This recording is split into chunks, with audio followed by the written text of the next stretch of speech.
the Marvel Rival game that have just released all of the latest information for the Season 2.5 update, which involves a bunch of different character changes, meta changes, and things that they have noticed from the last season. And I'm here to summarize it all for you, break it down, and give you guys my take on what this could potentially mean for the characters, the gameplay, and the meta. Starting off, as many sources have stated, Ultron is in fact going to be the latest character added to the game. He is going to be a strategist, and not only that, but he's going to be the first flying strategist. So if you didn't know how to play a flying DPS, now is the time to get into that range, set up whatever keybinds or button commands that you need to in order to be able to fight in the skies, because let me tell you, when I play Iron Man and when I play Human Torch, my control settings with my paddles are just on a completely different remapped spectrum when compared to the default, just so that I could be able to move around and be harder to hit in midair. So this, coupled with the fact that you're going to be a healer who can, what it seems like, do cleaving damage, kind of like Invisible Woman, where she does damage and heals at the same time through whatever items that are within her range and target, is definitely going to be a tough thing to do, especially if you have double flyers, because the new Jeff team up is going to encourage people to play more Storm, and if more people are encouraged to play Storm,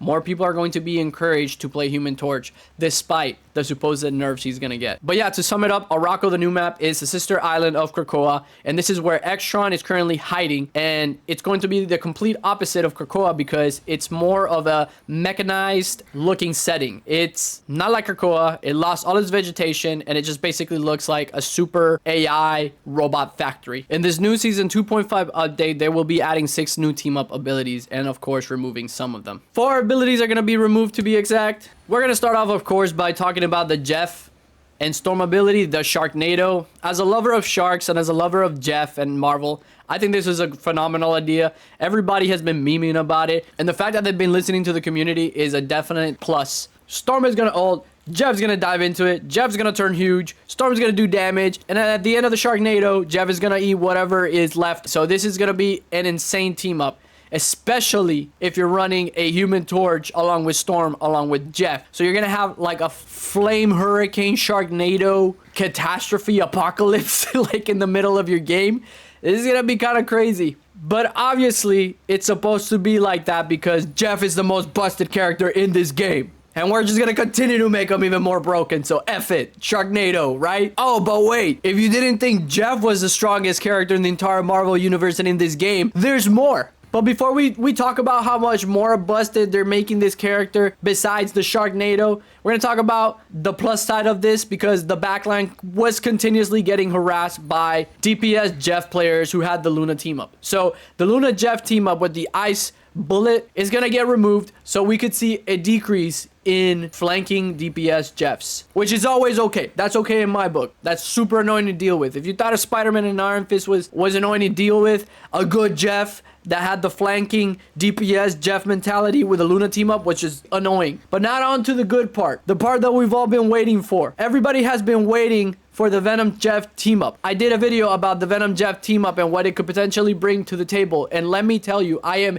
extremely and super duper freaking disappointed. The only thing that will make this less disappointing is if they bring in the Venom Jeff skin. Basically, Jeff is just gonna be able to tether to teammates and possibly opponents to do damage, but when he tethers to teammates, he's gonna be able to heal teammates while he's tethered to them, and that's it. That's the big Venom Jeff team up versus what I talked about in my other video, which, by the way, if you wanted an in-depth look into what the Jeff lore really is about, definitely check that out. But I did mention in my other video that Jeff with the Venom team up has so much potential. His team up could have been that how, just like in the comics, he grows arms and gets big and gets covered by the symbiote and basically turns into a brawling off-tank type of character, which in my opinion would have been 10 times cooler than this tether heal thing that they did. Jeff had so many venues, so many different alleys that they could have been taken with the Venom Jeff team up that it's just really extremely disappointing to see what route they took it, on top of the fact that they removed the Venom team up ability from Penny Parker and I think Spider-Man. And I've mentioned this in our streams before. It seems like every type of buff that every anti-dive character gets, or a character that was getting hard countered by Spider-Man, not because the character is busted, but because the people playing the character are good players, seem to be a soft nerf on Spider-Man. Prime example, the Gamma Squid. There was no reason to give Namor that Gamma Squid that freaking beams you from like one side of the map to the other side of the map. A good Iron Man is gonna shut down any good Spider-Man player, especially now that Spider-Man is not gonna have the Venom team up. Just introducing characters like Mr. Fantastic, Emma, and the Thing, like right after the other, like that is 100% a soft Spider-Man nerf. And they're gonna keep coming out with so many different characters. They're gonna just like make Spider-Man unplayable, that it's just not gonna be fun anymore to play the character. Spider-Man is literally Genji 2.0 in Marvel Rivals. So yeah, there's that. No more Venom team up with Spider-Man. Like, what the hell? Like, all he's got now is, like, the Squirrel Girl team up, which I guess is gonna be good because they mentioned that Squirrel Girl is definitely gonna get a buff. I don't know why, but she is. So let's see what this is about. But now for the real threat rising up in the horizon. Can we just talk about Rocket for a second? Rocket was one of the most hated support characters at the beginning of the game, and now he just got this insane ultimate buff that makes him more viable and valuable. Like, now Punisher doesn't have the Rocket Raccoon team up. They removed it from Punisher, but now Rocket's team up is with Penny Parker, and Penny Parker is gonna get 2 freaking spider nests that we're gonna have to deal with and break, but obviously nobody's gonna break them. So you're gonna be that one person running out there with your hit scan or with your Iron Fist or with whatever the hell you're playing to destroy it. Now flying meta is gonna be essential against Penny Parker because of this Rocket team up. But anyways, yeah, every time they remove Rocket from a team up, they just make that character like almost bleh, like unplayable. Also, in regards to Rocket's new team up with Penny Parker, his res beacon is also going to drop a nest of spiders that's going to help defend against potential backline flankers. Iron Man is also going to become the anchor for Ultron. Ultron is basically going to get one of his unibeams. So this is just going to turn into a massive EDM concert in the sky, bro. That is going to be annoying to deal with, and I'm hoping that is not as strong as Iron Man's. The Rocket team up was what was making the Punisher good. Like, is the Punisher going to be even, like, useful anymore? Because he's supposed to get a buff too, apparently, but, like, let's see what that's all about. And now his buff is with Black Widow. Like, who the hell plays Black Widow? Like, I can probably count on my hand how many people I've come across and played with that run Black Widow. Now it's gonna be like, okay, I guess back to Bucky. Bucky got super nerfed when they removed the Rocket team up, dude. Like, wherever Rocket goes, that's where the meta is. It's crazy. Like, Rocket is the guy now. It's like him and Jeff. And yeah, we still want a support strike. What the hell? Like, I don't see any tanks or any DPS extremely switching up the meta like that. What the hell? In other news, Luna is gonna get a team up with Hawkeye, and Hawkeye's just basically gonna have an ice arrow that like freezes whoever it hits with the splash damage. That's cool, I guess. I mean, I feel like Hawkeye's coming back around the horizon. Like, more and more he's starting to be more valuable, and you're starting to see more players that get more value out of him. So I guess that's cool. Marvel Rival Game Devs did also announce that they're gonna be releasing a new single player game mode within the game itself called Ultron's Battle Matrix Protocol. That sounds intense as hell for no reason. But it's going to be a strategy game, and I guess the appeal and take on it from the game devs was that it's supposed to help you kind of be like, it's more of like a chill cooldown game. But realistically speaking, bro, nobody wants none of that. Nobody wants that. Where's the PvE? Where's the story mode? We don't need strategy games. We need story mode. We need story mode PvE. It's got the potential to do it. Let's go. I want to fight bosses. I want to take a squad of 6, kind of like back in Overwatch when they did that PvE mode. That's what we need. That's what we need. That's what we want. This is cool, I guess. I mean, like, whatever. A lot of people like strategy games, but come on, man. Unless they're experimenting with some stuff here that might be for that, but they'll let us know. And also, according to the game devs, when season 3 drops, every season after that is gonna be only 2 months. Something that I'm also gonna point out here is that when the game devs did give their update,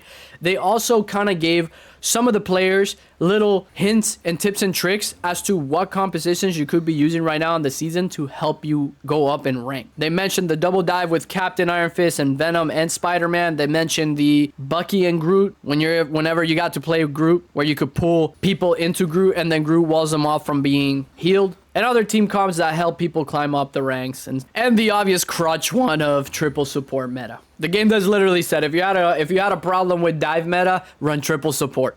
There you go. Stop complaining about getting diffed. Dev said get good.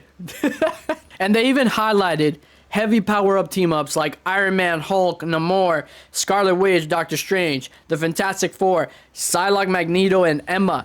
The game devs are literally telling you, use these. We put them in the game for a reason. They work. They work. Buffs and debuffs. Groot is going to get nerfed. Doctor Strange and Magneto are gonna get buffed. Captain America and Emma Frost survivability are gonna get balance changes, which usually means that because they survive too long or are too powerful, there's usually gonna be some sort of nerf. DPS wise, apparently Iron Fist, Human Torch, and Psylocke are gonna get nerfed. I'm well aware that Human Torch was extremely powerful and that Iron Fist has also been like the band president right now, exceeding even Spider-Man at this point. But I was not aware that Psylocke was in need of a nerf. And I've played some Psylocke. I honestly don't think she's like that overwhelming. Unless you're talking about how you're able to counter Storm ult with Psylocke ult. And if you didn't know that, run Psylocke. If you have an annoying Human Torch or Storm, you can shut that thing down. You can shut down the Flame Hurricane by ulting it with Psylocke. Especially if you're sitting on a support ult that's getting out damaged and you have a Psylocke ult, jump in that shit, dude. I've seen it. It's glorious. I've seen it. It's happened to us. Some Psylocke shut down our Flame Hurricane. It was the most beautiful thing I saw, and I couldn't get salty about it. It was amazing. That day, my Psylocke gameplay turned up. Punisher, Squirrel Girl, and Storm are getting buffed. Punisher needed it because if he's not gonna have that Rocket team up anymore, like, what is he? What's his value in this? His damn zipline sucks. His smoke bomb does nothing but move him around and see invisible people through walls and whatever. But without that Rocket team up, you know, like that was a real pressure cooker. You know what I'm saying? Like when somebody pushed you and your turret's out, it's like, hey, amp it up, like infinite ammo. Let's go. And sometimes that's exactly what you needed against characters like the Thing and the Emma Frost. So I'm curious to see what they do with the Punisher, because I honestly think the Punisher is just like becoming more and more useless. Like if you need a high damage, I would run the Squirrel Girl. So I'm curious to see how they're gonna do it, because I thought Squirrel Girl was already strong. Lastly, for supports, it seems like Luna is getting an increase in her ultimate ability energy requirement, but in exchange for that, all of her abilities are gonna get a boost. So that could potentially mean three things. Her freeze is gonna last longer, or is gonna get a faster cooldown. Her healing output is gonna increase, or her damage is also gonna increase. And now they're saying they're also gonna adjust Jeff's abilities for a fresher player experience. Like, how many more buffs are they gonna give to this damn character? What do you mean a fresher experience? Like what? I certainly hope that they mean that he's gonna be a better healer, not be able to like live longer in backlines. But yeah, guys, I don't know, like season 2.5 seems a little bit scary with all these like different crazy team up abilities that they're throwing in there. Like the Penny Parker one is definitely extremely powerful. You can already tell it's gonna be a pain to deal with unless you're running all flyers, and unfortunately there isn't a flyer tank, so tanks are gonna suffer the most against that, in my opinion, or characters that are grounded and have like zero mobility, like they're stuck there. So it's definitely gonna be up to the flyers to sweep up those nests. Rocket is also scaling in terms of becoming even more and more busted as like they keep messing with him. Jeff is just God. At this point, they might as well just call him Thanos Jeff.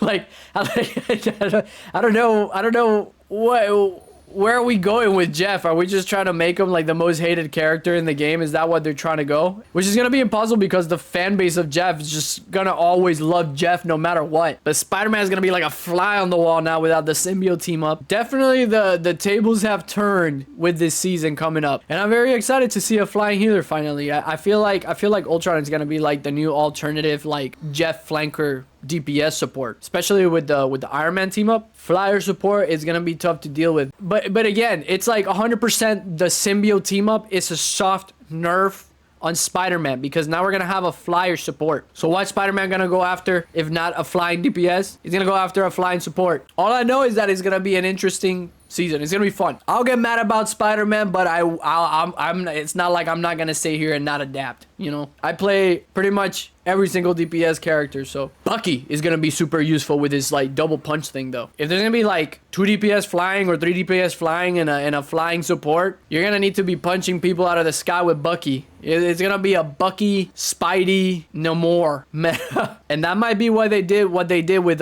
Black Widow. That might be why they're focusing heavily on the hit scans right now, because we're gonna need it. The dawn of the flying meta is here, ladies and gentlemen. But anyways, I hope you guys enjoyed the video. Let me know what you think about my takes on this. What are your takes? Comment that down below. And if you enjoyed the video, leave a like. If you haven't subscribed already, subscribe to the YouTube channel. Stick around for more updates.